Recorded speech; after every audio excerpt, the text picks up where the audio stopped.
কেন্দ্রে বিজেপি নেতৃত্বাধীন এনডিএ সরকারের শ্রমিক, কৃষক, ক্ষেতমজুর ও দেশবিরোধী নীতির বিরুদ্ধে ও সর্বনাশা শ্রমকোড বাতিল সহ 17 দফা দাবিতে কেন্দ্রীয় ট্রেড ইউনিয়ন সহ শিল্পভিত্তিক ফেডারেশন, 12 জুলাই কমিটি, ব্যাংক, বিমা, রেল, প্রতিরক্ষা, বিএসএনএল সহ কর্মচারী সংগঠনগুলি আগামী 9 জুলাই দেশব্যাপী সাধারণ ধর্মঘটের ডাক দিয়েছে।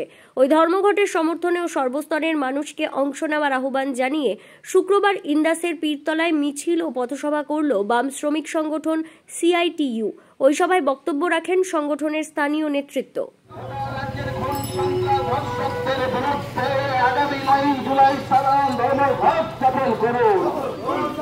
শ্রমকোড বাতিলের দাবিতে আগামী 9 জুলাই সাধারণ ধর্মঘট সফল করুন। অস্বাভাবিক মূল্য বৃদ্ধির প্রতিবাদে আগামী 9 জুলাই সাধারণ ধর্মঘট সফল করুন। দিনের কাজকে 2 দিন 6 টাকা মজুরির দাবিতে 9 জুলাই সাধারণ ধর্মঘট সফল করুন। এদিন সভায় উপস্থিত সিআইটিইউ নেত্রী ইন্দ্রাণী মুখার্জি বলেন, ধর্মঘট হলো আন্দোলনের শেষ হাতিয়ার। দেশজুড়ে 9 জুলাই সাধারণ ধর্মঘটের প্রচার চলছে। এই এলাকার মানুষকে ওই ধর্মঘটে শামিল হবার আবেদন আমরা জানাচ্ছি। আমাদের সারা দেশে সর্বভারতীয় সাধারণ ধর্মঘট পালিত হবে।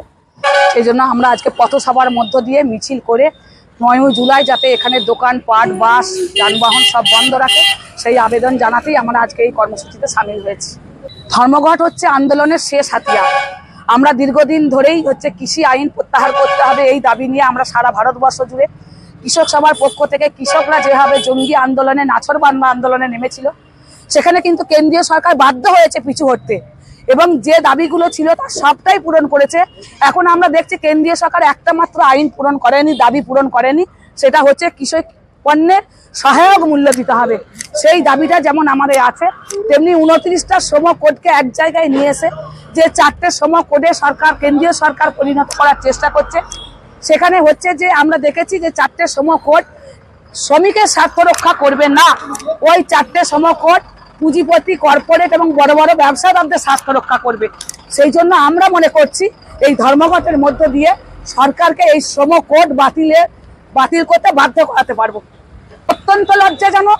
এবং 11 সাল থেকে আমাদের পশ্চিমবাংলায় যে তৃণমূলের সরকার আজকে দুর্নীতিবাজ রাজ কায়েম করছে, সেই জায়গায় দাঁড়িয়ে তামান্নার মতো আমরা অভয়াকেও দেখেছি।